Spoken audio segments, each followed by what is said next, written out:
Sir, ഈ യഥാർത്ഥത്തിൽ 2008 അഹമ്മദാബാദ് സ്ഫോടനത്തിന്റെ ആ ശിക്ഷാവിധി ശരിവെച്ചിരിക്കുകയാണ് ഗുജറാത്ത് ഹൈക്കോടതി കഴിഞ്ഞ ദിവസം ഉണ്ടായത്. ഇത് ചില ഓർമ്മപ്പെടുത്തലുകളാണ്. കാരണം കേരളത്തിലെ ഇരു മുന്നണികളും, ഇടത് വലത് മുന്നണികൾ ഒരേ സമയം ശ്രമിച്ചുകൊണ്ടിരിക്കുന്നത് കേരളം എന്നത് ഒരു സമാധാനത്തിന്റെ തുരുത്താണ്. ഇവിടെ മതവർഗീയതയ്ക്ക് സ്ഥാനമില്ല, ഇവിടെയെല്ലാം സാഹോദര്യമാണ്. കേരളത്തെക്കുറിച്ച് വരുന്ന സ്റ്റോറികളൊന്നും റിയൽ സ്റ്റോറികളല്ല എന്ന് പറഞ്ഞുകൊണ്ട് അത്തരം സംഭവങ്ങളെ തീവ്രവാദ ബന്ധമുള്ള, മതഭീകര ബന്ധമുള്ള കേസുകളെല്ലാം ഇങ്ങനെ തേച്ചുമാച്ച് കളയാനുള്ള നീക്കമാണ് കേരള സമൂഹം കുറെ നാളുകളായി നടത്തിക്കൊണ്ടിരിക്കുന്നത്. യഥാർത്ഥത്തിൽ അതിനിടയിലെ ഒരു ഓർമ്മപ്പെടുത്തലാണ് ഇപ്പോൾ വന്നിരിക്കുന്നത്.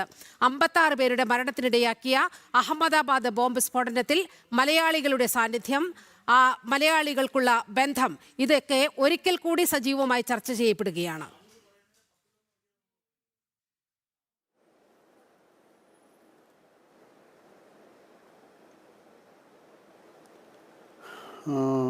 തീർച്ചയായിട്ടും ഇത് നമ്മൾ മനസ്സിലാക്കേണ്ടത് കുറച്ച് വർഷങ്ങളായിട്ട്, എനിക്ക് തോന്നുന്നു ഏകദേശം 1980കളുടെ ആരംഭം മുതൽ നമ്മുടെ സൊസൈറ്റിയിൽ, കേരള സൊസൈറ്റിയിൽ സംഭവിച്ചുകൊണ്ടിരിക്കുന്ന ചില മാറ്റങ്ങളാണത്. അത് സിമിയാണ് അതിന് തുടക്കം കുറിച്ചത്. ജമാഅത്തെ ഇസ്ലാമിയുടെ സ്റ്റുഡൻറ്റ് ഓർഗനൈസേഷനായിട്ടുള്ള സിമിയാണ് അതിന് തുടക്കം കുറിച്ചത്. അതിൽ നിന്ന് തുടങ്ങിയതാണ് ഈ വലിയ മാറ്റങ്ങളെല്ലാം ഉണ്ടായത്. ഈ സൊസൈറ്റിയിൽ കാര്യമായ വലിയ കുഴപ്പങ്ങളൊന്നുമില്ലാതെ പോയിക്കൊണ്ടിരുന്നതാണ്. അപ്പോൾ അതിൽ നിന്നാണ് ഈ മാറ്റങ്ങൾ ഉണ്ടായിക്കൊണ്ടിരുന്നത്. അത് നമ്മൾക്ക് എല്ലായിടത്തും കാണാൻ സാധിക്കും.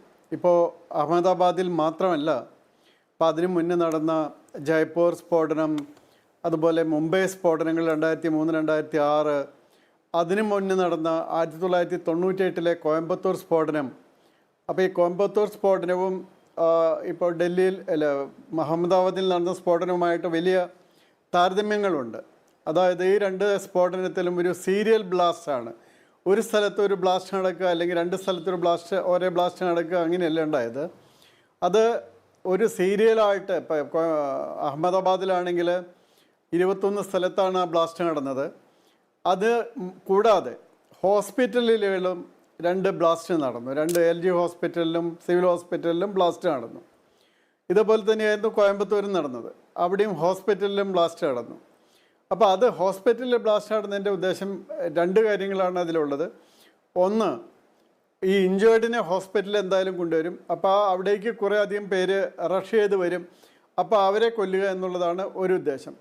രണ്ടാമത്, ഈ ഇഞ്ചേർഡിനെ കൊണ്ടുവരുന്ന സ്ഥലത്തേക്ക് സീനിയർ ലീഡേഴ്സ്, ഇപ്പോൾ 2008 ഗുജറാത്ത് മുഖ്യമന്ത്രി ആയിരുന്ന ശ്രീ നരേന്ദ്രമോദിജിയും അതുപോലുള്ളവരെയൊക്കെ ഓടിയെത്തും എന്നുള്ളൊരു പ്രതീക്ഷയുണ്ടായിരുന്നു ഈ ബ്ലാസ്റ്റ് ചെയ്തവർക്ക്.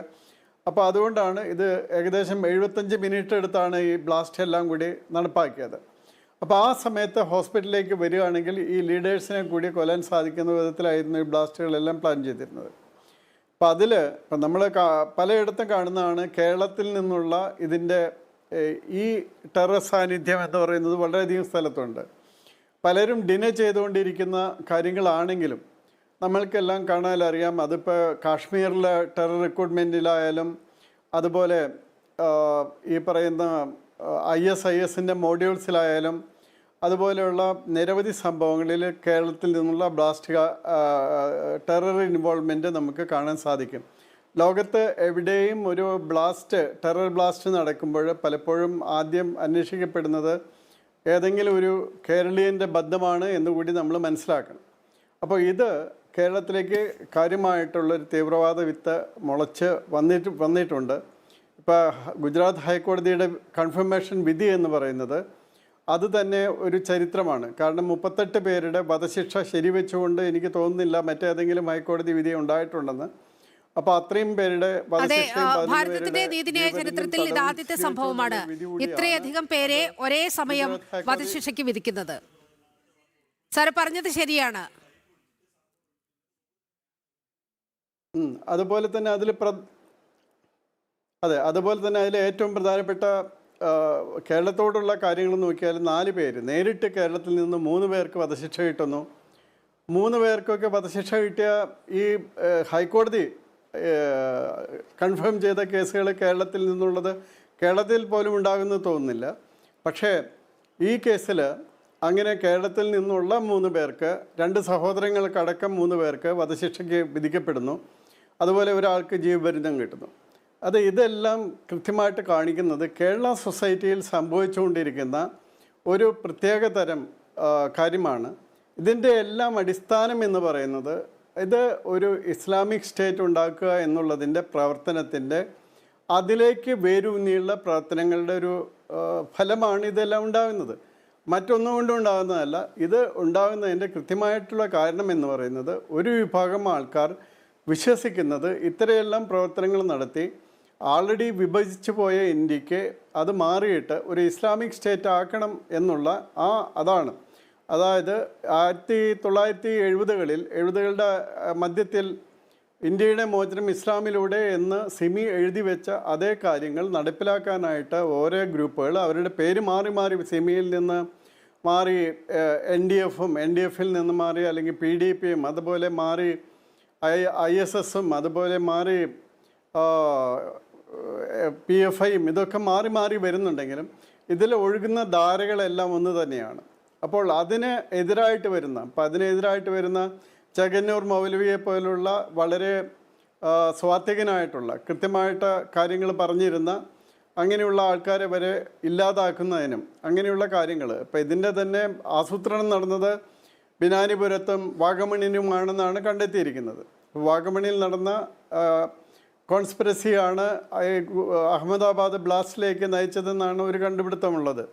അപ്പോൾ അങ്ങനെയുള്ള കാര്യങ്ങളാണ് നടക്കുന്നത്. നമ്മളിതിൽ ശ്രദ്ധിക്കേണ്ട കാര്യം, നമ്മുടെ സ്റ്റേറ്റിനെ സംബന്ധിച്ചിടത്തോളം ഇത് കണ്ണടച്ചിരിക്കേണ്ട ഒരു കാര്യമല്ല.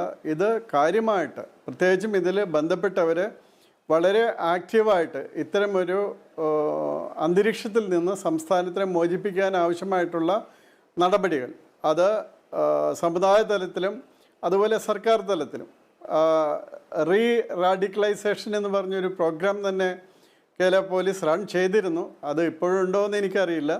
അങ്ങനെ എൻ്റെ സമയത്ത് തന്നെ എനിക്ക് തോന്നുന്നു ഏകദേശം 6000-ഓളം പേര് അതിൻ്റെ കോഴ്സുകളിൽ അറ്റൻഡ് ചെയ്തിരുന്നു. അപ്പോൾ അങ്ങനെയുള്ള റാഡിക്കലൈസേഷൻ്റെ കുറേ അധികം കാര്യങ്ങൾ നടപ്പാക്കാനുണ്ട്.